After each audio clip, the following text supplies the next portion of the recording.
Hello friends, I am Mohit Sharma. आशा करता हूँ आप सभी घर पे अच्छे होंगे, स्वस्थ होंगे और अपनी लाइफ को एंजॉय कर रहे होंगे। देखिए, हमारे जो क्लासेस चल रही थी, हम फर्स्ट यूनिट की बात कर रहे थे। फर्स्ट यूनिट में हमारा जो चैप्टर नंबर 3 चल रहा है उसकी बात कर रहे थे हम। कल हमने ये टॉपिक देखा था सम्मिश्र फलन। सम्मिश्र फलन की अवकलनीयता और उससे रिलेटेड एक जो एग्जाम्पल हमने किया, वेरी मोस्ट एग्जाम्पल, वो देखा। मैं ऐसी आशा करता हूँ आपसे कि आप इन क्लासेस को बहुत सीरियसली ले रहे होंगे। देखिए, हम आपको अच्छे से अच्छा कंटेंट प्रोवाइड करवाने की कोशिश कर रहे हैं। मेरा बस एक ही मोटो है कि आपको क्वालिटी एजुकेशन मिले, आपके सारे डाउट्स क्लियर हों, आपका कंप्लीट कोर्स यहाँ पे करवाया जाए। तो आप सीरियसली इन क्लासेस को ज़्यादा से ज़्यादा शेयर करें, जिससे हर स्टूडेंट्स इनका लाभ ले पाए।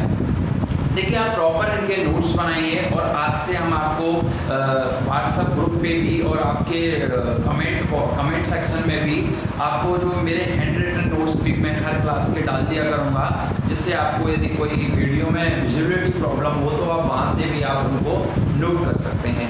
तो आप इनको बहुत सीरियस वे से लें, और जैसे ऑफलाइन क्लासेस में आपको सारा मैटर प्रोवाइड करवाया जाता है, वैसे ही हम प्रोवाइड करवाने की कोशिश कर रहे हैं। देखिए, ऑफलाइन क्लासेस की तो कोई होड़ी नहीं है, लेकिन अब अपने पास कोई वो नहीं है, तो सिचुएशन और कोई मतलब ऑप्शन नहीं है, तो हम ऑनलाइन ही आपको प्रोवाइड करवा रहे हैं। तो आप बहुत ध्यान से सारी चीज़ों को देखिएगा। अब हम नेक्स्ट बात करें तो नेक्स्ट एक थ्योरम है, थ्योरम नंबर 3.6.4। आपका जो एग्जाम्पल है उससे जस्ट ऊपर ही ये थ्योरम है, 46 पेज पे।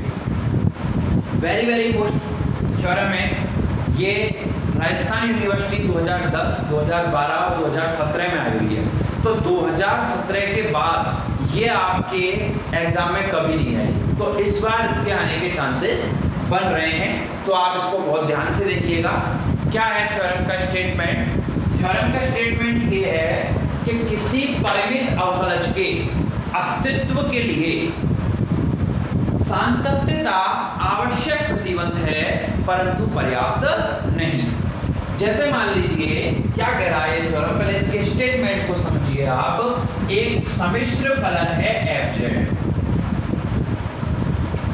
तो ये जो सम्मिश्र फलन है fz, तो इसका जो अवकलज के अस्तित्व के लिए, मतलब f डैश z के अस्तित्व के लिए जो सातत्यता है वो आवश्यक प्रतिबंध है, परंतु पर्याप्त नहीं है। मतलब कहने का ये है कि कोई भी सम्मिश्र फलन अपने प्रांत के किसी बिंदु z बराबर z0 पर अवकलनीय है, z बराबर z0 पर अवकलनीय है, तो उस पर संतत भी होगा, उस पर संतत भी होगा। क्योंकि परिमित अवकलज के अस्तित्व के लिए सातत्यता कैसा प्रतिबंध है? आवश्यक।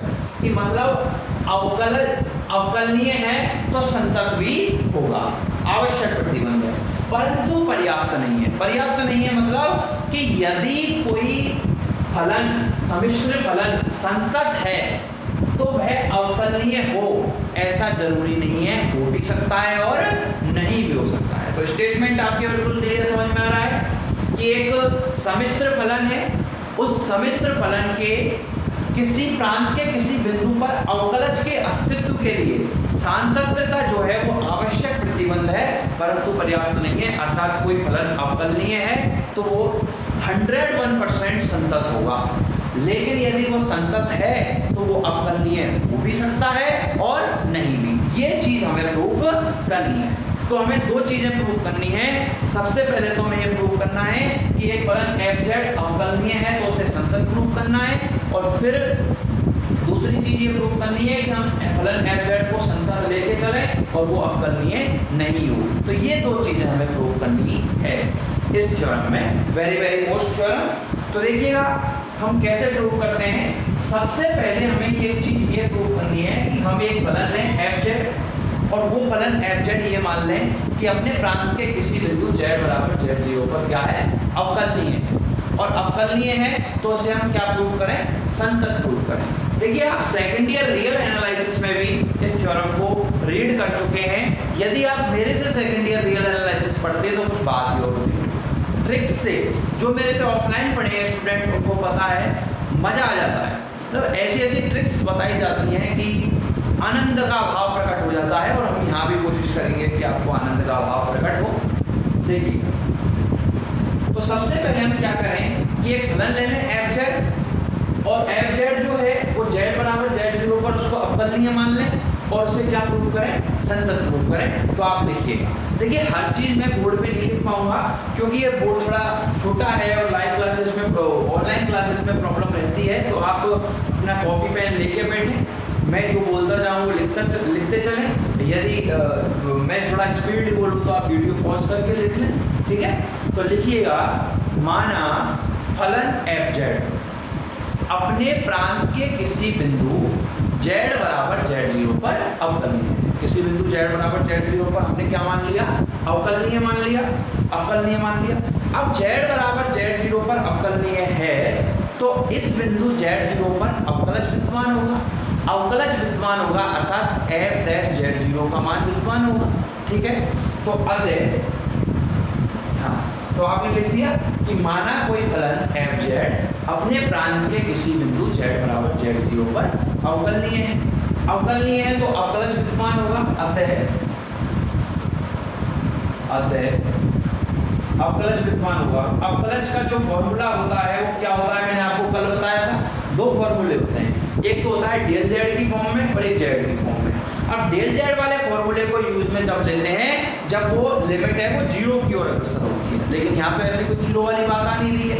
लिमिट जो हमने पॉइंट लिया है वो जेड जीरो लिया है, तो हम जो पहले वाला फॉर्मूला है ये वाला फॉर्मूला कहाँ मिलेंगे, एफ डैश जेड जीरो बराबर limit Z tends to Z zero F Z minus F Z zero upon Z minus z, यही फॉर्मूला है। तो अवकलज विद्यमान होगा तो लिखेंगे अतः एफ डैश जेड जीरो बराबर limit Z tends to Z zero F Z minus F Z zero और जेड माइनस जेड जीरो परिमित रूप से विद्यमान है, परिमित रूप से विद्यमान, परिमित रूप से विद्यमान होगा, ठीक है। अब हमको क्या प्रूव करना है कि जो फलन एफ जेड है वो जेड बराबर जेड जीरो पर क्या है, संतत है। तो लिखिएगा, अब हमें सिद्ध करना है कि फलन एफ जेड जेड बराबर जेड जीरो पर क्या है, संतत है, संतत प्रूव करना है, ठीक है। तो देखिएगा संतत कैसे प्रूव करेंगे, संतत प्रूव करना है। अभी मैं जो स्टेप काम में ले रहा हूँ आप उन पे ध्यान दें। ये स्टेप क्यों काम में लिए आपको मैं लास्ट में बताऊंगा, कोई भी चीज़ आपको रटाई नहीं जाएगी, हर चीज़ का आपको लॉजिक बताया जाएगा। तो देखिए हमें क्या प्रूव करना है, एफ जेड को जेड बराबर जेड जीरो पर संतत प्रूव करना है, कंटिन्यूअस प्रूव करना है। तो देखिए कैसे प्रूव करते हैं, नाउ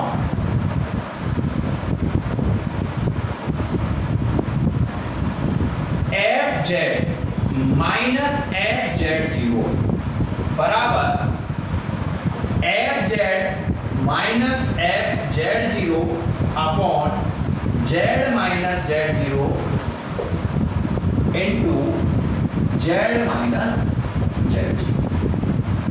क्या मैं इसको ऐसे लिख सकता हूँ, देखिए एफ जेड और एफ जेड जीरो का जो अंतर है उस अंतर में मैंने जेड माइनस जेड जीरो से इसको डिवाइड कर दिया और जेड माइनस जेड जीरो से मल्टीप्लाई कर दिया, तो कोई फर्क नहीं पड़ेगा क्योंकि दोनों कैंसिल हो जाएंगे, ठीक है, यहाँ तक कोई प्रॉब्लम नहीं। फिर इसके बाद मैंने क्या किया कि दोनों तरफ लिमिट ली और लिमिट ली जेड टेंड्स टू जेड, क्योंकि जेड जीरो ही हमने एक पॉइंट लिया है और जेड चर हो गया, तो लिमिट क्या लेंगे, Z tends to Z zero. तो limit Z tends to Z zero F Z minus F Z zero बराबर लिमिट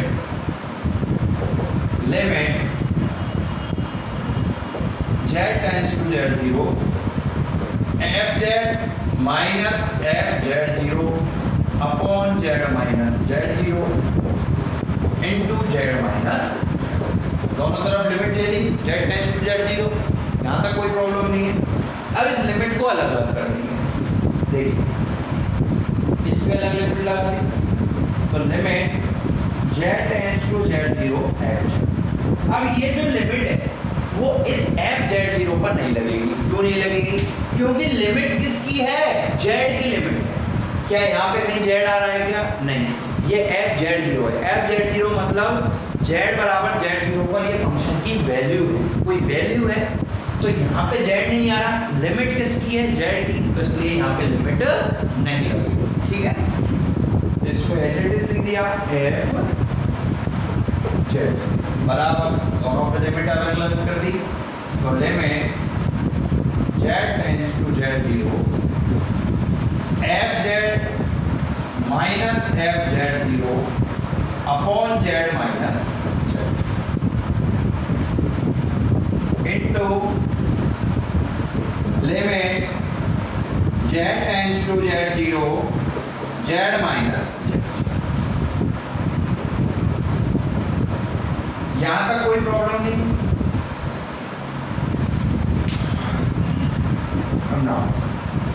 अब ये तो एज इट इज रहेगा, limit z tends to z0 f(z) minus f(z) बराबर, और ये क्या बन गया? ये बन गया f(z)। कैसे बना? क्योंकि ये फॉर्मूला होता है f(z) का, limit z tends to z0 f(z) minus f(z0 upon z minus z।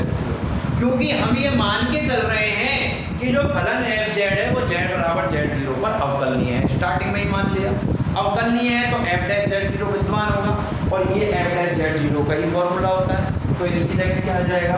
f(z)।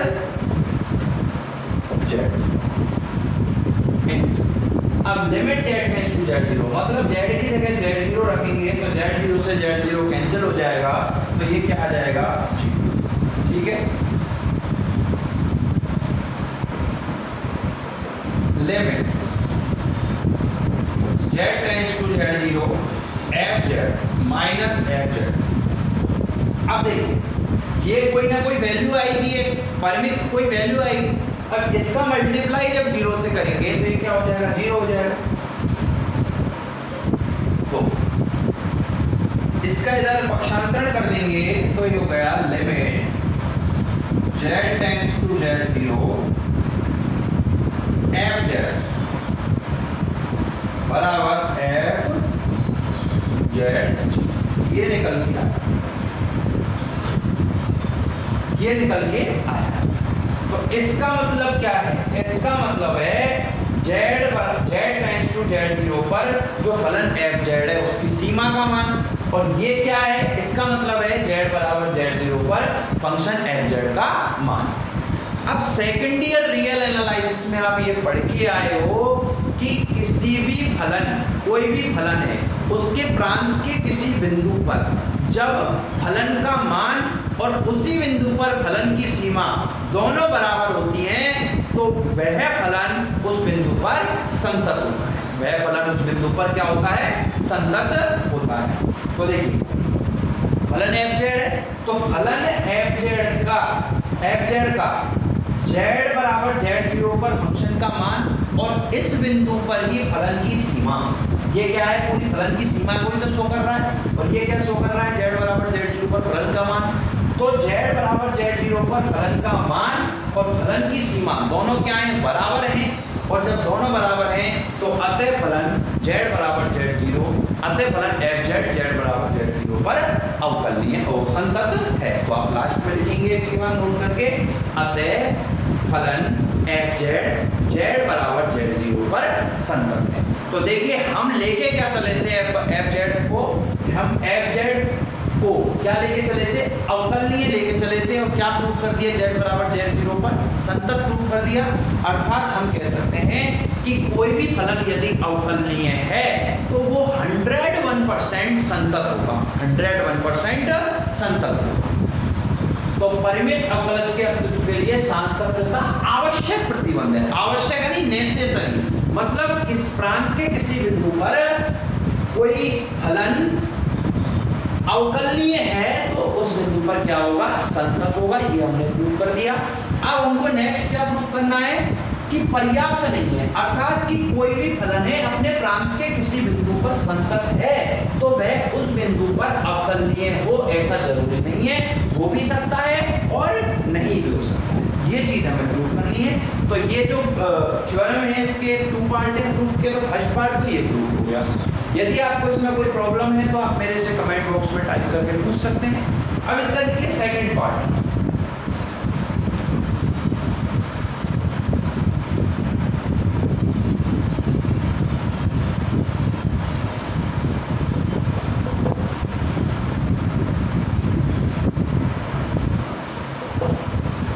अब हमें प्रूव करना है कि यदि कोई फलन f अपने प्रांत के किसी बिंदु पर क्या संतत है तो उस बिंदु पर वह अवकलनीय हो भी सकता है और नहीं।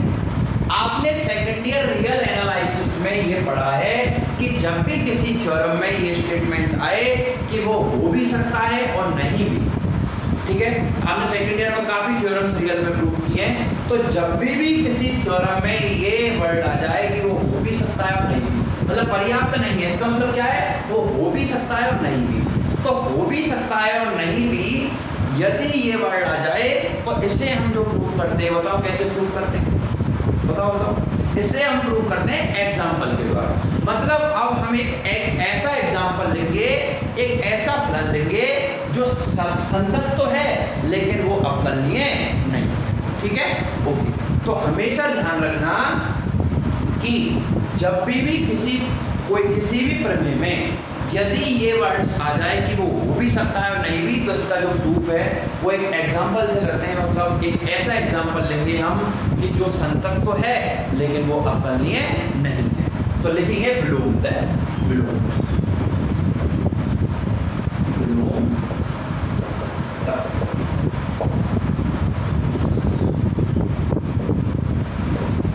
इस प्रमेय का विलोम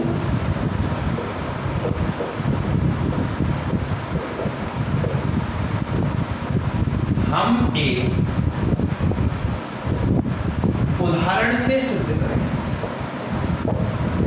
उदाहरण से सिद्ध करेंगे। तो उदाहरण क्यों लिया, क्यों ले रहे हैं, इसका रीजन मैंने बता दिया आपको, ठीक है, ओके। अब उदाहरण कौन सा लें, कल मैंने आपको एक एग्जांपल करवाया था, उदाहरण करवाया था 3.6.4 46 पेज पे ही है, इस थ्योरम के जस्ट नीचे। वो एग्जांपल क्या था कि एक फलन fz है, fz बराबर mod z स्क्वायर सर्वत्र संतत है, परंतु इसके अवकलज का अस्तित्व केवल मूल बिंदु पर है, ये हमें प्रूव करना था। एग्जांपल था 3.6.4 पेज नंबर 46 पे, इस थ्योरम के जस्ट नीचे। एग्जांपल ये था कि एक सिद्धि कीजिए कि जो fz है बराबर mod z स्क्वायर ये सर्वत्र संतत है, मतलब z की आप कोई भी वैल्यू पुट कीजिए, ये हर जगह क्या है, कंटिन्यूअस है, सर्वत्र संतत है, परंतु इसके अवकलज का अस्तित्व केवल और केवल कहाँ है, मूल बिंदु पर है, अवकलज का अस्तित्व सर्वत्र नहीं है। हमें यही प्रूव करना है, हमें ऐसा फलन लेना है कि जो सर्वत्र संतत है परंतु अवकलनीय नहीं है। तो आप इस एग्जांपल के द्वारा इस चीज को प्रूव कर दोगे, इस चीज को प्रूव कर दोगे। तो आपके जब आप जो अपने नोट्स बना रहे हो उसमें कंप्लीट ये जो एग्जांपल मैंने कल विद डिटेल आपको पिछली क्लास में समझाया था, तो वहां से इस एग्जांपल को आप समझेंगे, ठीक है।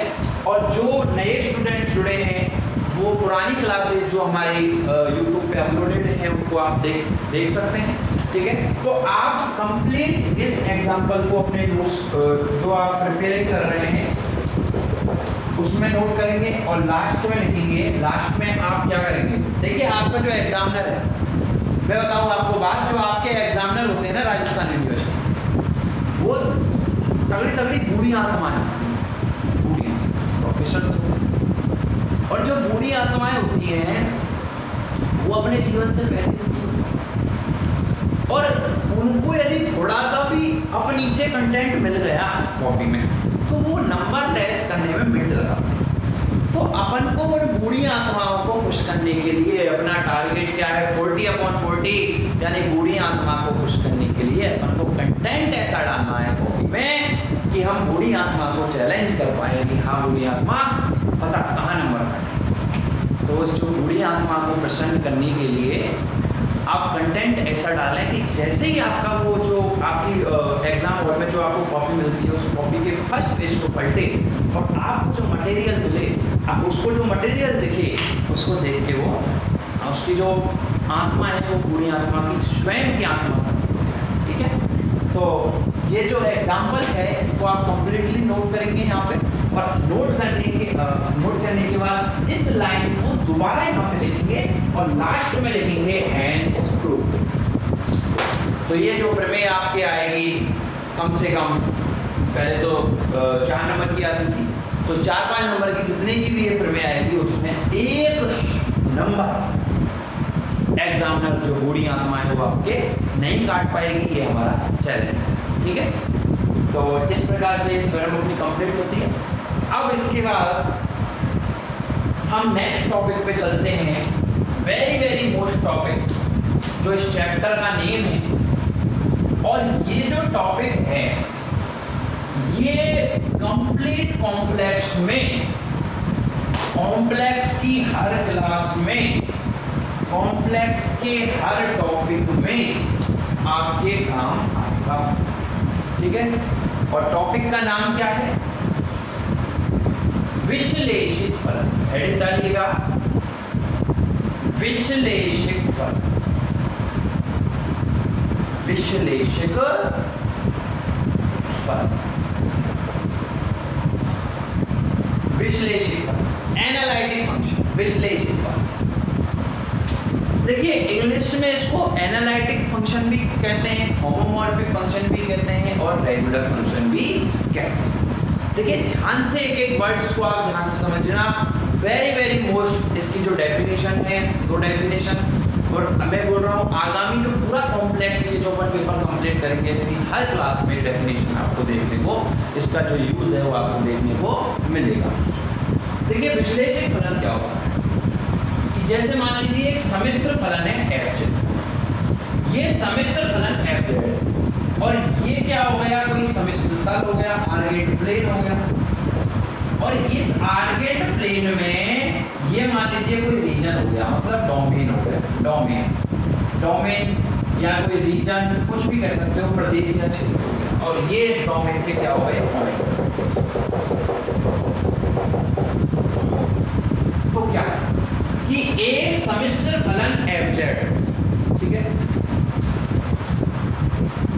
किसी प्रदेश या क्षेत्र में विश्लेषित फलन कहलाता है यदि यह डोमेन या प्रदेश या प्रांत के हर बिंदु पर, इसमें जितने भी पॉइंट्स हैं हर बिंदु पर अवकलनीय हो। ध्यान से समझिए क्या बोला मैंने, एक सम्मिश्र फलन f अपने जो डोमेन है उसमें विश्लेषित फलन कहलाता है, किसी डोमेन में विश्लेषित फलन कहलाता है यदि यह फलन डोमेन की यानी प्रदेश के या प्रांत के प्रत्येक बिंदु पर अवकलनीय हो, मतलब प्रत्येक बिंदु पर अवकलज का अस्तित्व होना चाहिए, मतलब f' का अस्तित्व होना चाहिए प्रत्येक बिंदु पर, एवरी पॉइंट पर। यदि प्रत्येक बिंदु पर अवकलज का अस्तित्व है तो ये जो फलन है f वो क्या कहलाएगा, विश्लेषित फलन कहलाएगा, एनालिटिक फंक्शन कहलाएगा। क्लियर आ रही बात आपको समझ में? क्या बोला मैंने, दोबारा रिपीट कर रहा हूँ, मैं बार बार रिपीट इसलिए कर रहा हूँ, इंपॉर्टेंट टॉपिक है, पूरे पेपर में आपके काम आएगा कि एक सम्मिश्र फलन f किसी प्रांत में विश्लेषित फलन कहलाता है यदि है प्रांत के प्रत्येक बिंदु पर क्या हो, अवकलनीय हो, क्या हो, अवकलनीय हो। अब आप बोलोगे सर हमारे पास इतनी सारी चीज़ें हैं, सर हम क्या बताएं, हमको फिजिक्स भी पढ़नी होती है, हमको केमिस्ट्री भी पढ़नी होती है, बहुत सारी चीज़ें पढ़नी होती है, सर आपका क्या है, आप तो बोल देते हो बेटा पढ़ो, सर हमें बहुत सारे लोग हैं तो हम क्या चीज़ों को भूल जाते हैं। तो आपको एक ट्रिक बताओ जिससे हम भूलें नहीं, क्योंकि मैं देखिए सारे जो कंसेप्ट है वो ट्रिकी करवाता हूँ जिससे जो स्टूडेंट है वो कभी भूल ही नहीं पाता। तो इसकी ट्रिक क्या है, कुछ नहीं करना कि विश्लेषित कब कहलाएगा, जब वो क्या हो, प्रांत के प्रत्येक बिंदु पर क्या हो, अवकलनीय। तो ये जो शब्द है अवकलनीय, इसमें क्या आ रहा है, ये व्यय आ रहा है, व्यय और मन वाला, और इसमें भी क्या आता है, स्टार्टिंग में ये व्यय आ रहा है। तो विश्लेषित कब होगा? जब वो अवकलनीय हो। क्या सांतत्यता में व्यय आ रहा है? क्या समाकलनीयता में व्यय आ रहा है? नहीं। तो एक ट्रिक है, इससे आप इसको कभी नहीं बोलोगे, गारंटी है मेरी, कभी भूल जाओ तो, कि एक फलन f अपने प्रांत किसी प्रांत में विश्लेषित फलन कहलाता है यदि यह प्रांत के प्रत्येक बिंदु पर अवकलनीय हो। अवकलनीय में व्यवधान वाला व्यय आता है, विश्लेषित में व्यवधान वाला व्यय आ रहा है। तो विश्लेषित कब होगा? जब वो अवकलनीय हो। क्या सांतत्य और समाकलनीयता में व्यय आ रहा है? नहीं। ठीक है, ओके। तो ये तो इसकी फर्स्ट डेफिनेशन हो गई। ठीक है, आपने लिख ली होगी, मैंने आपसे जो थ्योरी बोली उससे बनियान को नोट्स में आपको जो इसका जो फोटो है वो भेज दूंगा, जो मैं खुद आपके लिए हैंड रिटन बना रहा हूँ। ठीक है, ओके। क्योंकि देखिए मैं चाहता हूँ आपको किसी भी प्रकार की कोई प्रॉब्लम नहीं हो, आपको पूरा कंटेंट मिले, आप अच्छे से अच्छा अपना दी बेस्ट दे पाओ। ठीक है, तो इसके लिए हम इतना मेहनत कर रहे हैं, तो आप भी हमें मोटिवेट करें, आप भी हमारे जो ज़्यादा से ज़्यादा वीडियो को शेयर करें, सब्सक्राइब करें, जिससे कि ज़्यादा से ज़्यादा अपने जुड़ पाएँ और हम मोटिवेट हो। ठीक है, अब इसकी जो सेकंड डेफिनेशन, फर्स्ट डेफिनेशन तो ये थी प्रांत के लिए कि सब प्रांत में अवकलनीय है, वो विश्लेषित कब होगा? जब प्रांत के प्रत्येक बिंदु पर अवकलनीय है। अब सेकंड जो डेफिनेशन है विश्लेषित की वो है एक पॉइंट के लिए। आप सेकेंड ईयर रियल एनालिसिस पढ़ के आए हो, तो हम ये पढ़ के आए हैं कि रियल एनालिसिस में क्या एक रियल लाइन होती है और कॉम्प्लेक्स एनालिसिस में कॉम्प्लेक्स प्लेन होता है। तो रियल एनालिसिस से पढ़ के आए हो तो हम जब बोलते थे x बराबर a है, तो x बराबर a का हमको बोलते थे कि भाई इसका नेबरहुड यानी प्रतिवेश निकालो। प्रतिवेश निकालो, याद आ रहा होगा आपको। तो x बराबर a का प्रतिवेश निकालो। तो प्रतिवेश निकालने के लिए हम a के थोड़ा तो दाईं ओर चलते थे और थोड़ा बाईं ओर चलते थे, यानी a के थोड़ा सा तो दाईं ओर चलते थे डेले और a के थोड़ा सा बाईं ओर चलते थे। ठीक है, अब हम कौन सा पढ़ रहे हैं? हम पढ़ रहे हैं कॉम्प्लेक्स एनालिसिस। अब इसमें मान लीजिए कॉम्प्लेक्स प्लेन में कोई पॉइंट है z0, ये कोई पॉइंट। अब मैं बोलूं कि इसका प्रतिवेश निकालेंगे, तो रियल एनालिसिस में तो ओनली रियल लाइन होती थी, तो प्रतिवेश यानी इसका नेबरहुड निकालने के लिए, पड़ोस निकालने के लिए थोड़ा तो बाईं ओर चलते थे, थोड़ा दाईं ओर चलते थे, इसका पड़ोस निकल जाता, प्रतिवेश निकल जाता। लेकिन यहाँ पे ये कॉम्प्लेक्स प्लेन है, तो यहाँ पे थोड़ा दाईं और थोड़ा बाईं ओर तो चल नहीं सकते, यहाँ तो चारों ओर ही चलना पड़ेगा। तो हम क्या करेंगे? इसका प्रतिवेश निकालने के लिए एक डेल रेडियस का क्या बना देंगे? एक सर्कल बना देंगे। कितने रेडियस का? डेल रेडियस का। तो ये क्या हो जाएगा? इसका प्रतिवेश हो जाएगा। क्या हो जाएगा? प्रतिवेश। ठीक है, ओके। अब विश्लेषित फलन की डेफिनेशन पर आते हैं। इसके लिए पॉइंट के, बिंदु के, वो तो प्रांत के लिए थी। अब ये जो सेकंड डेफिनेशन है ये है बिंदु के लिए कि एक फलन, ध्यान से सुनिएगा, एक फलन f अपने प्रांत के किसी बिंदु z बराबर, एक फलन f अपने प्रांत के किसी बिंदु z बराबर z0 पर विश्लेषित कहलाता है यदि यह फलन बिंदु z बराबर z0 पर अवकलनीय हो तथा इसके प्रतिवेश के हर बिंदु पर अवकलनीय हो। इसका जो प्रतिवेश है, इसके एवरी पॉइंट पर क्या हो? ये अवकलनीय हो, मतलब f डैश z विद्यमान होना चाहिए। ठीक है, तो ये क्या कहलाएगा? इस पॉइंट पर विश्लेषित फलन कहलाएगा। दोबारा से सुनिए कि एक फलन f अपने प्रांत के किसी बिंदु z बराबर z0 पर विश्लेषित फलन कहलाता है यदि यह फलन इस बिंदु पर अवकलनीय हो तथा इसका जो प्रतिवेश है उसके प्रत्येक बिंदु पर अवकलनीय हो, तो ये क्या कहलाता है? विश्लेषित फलन। तो ये विश्लेषित फलन की दो डेफिनेशन थी। फर्स्ट डेफिनेशन प्रांत के लिए, सेकंड डेफिनेशन पॉइंट के लिए। विश्लेषित फलन को याद कैसे रखोगे? मैंने ट्रिक बताई थी, वो वे1 वाला वे की, उससे आप इजीली आप उसको याद कर सकते हो। तो इस प्रकार से आज की हम अपनी क्लास यहीं कंप्लीट करते हैं। तब तक के लिए आप घर पे स्वस्थ रहें, मस्त रहें, ठीक है। और इन क्लासेस को डेली बेस पर सीरियस बेस लें। देखिए मैं आपको इतना अच्छे से सारा कंटेंट करवा रहा हूँ, मेरा प्रॉमिस है, मैं अच्छे से अच्छा आपको मटेरियल प्रोवाइड करने की कोशिश कर रहा हूँ, तो आप इसको प्लीज़ सीरियसली क्लासेस को लें डेली प्रॉपर। अब ऐसे नहीं कि आप वहाँ वीडियो देख रहे हो आराम से लेटे हुए, नहीं, ऐसे कंप्लीट अपने नोटबुक और अपनी जो बुक है वो साथ में रखें, ठीक है। टेबल और कुर्सी पे बैठ के अच्छे से अपने नोट्स प्रिपेयर करें और सीरियसली इस क्लासेस को लें आप, क्योंकि आपके एग्ज़ाम है वो मिड जुलाई में होने की पॉसिबिलिटी है। तो अभी अपने पास टाइम है, तो मैं सोच रहा हूँ कि इस पेपर को कंप्लीट करवाने के बाद और जो है अलजेब्रा है, मैकेनिक्स है, वो भी आपको करवाया जाए। तो तब तक के लिए आप घर पे रहें, स्वस्थ रहें।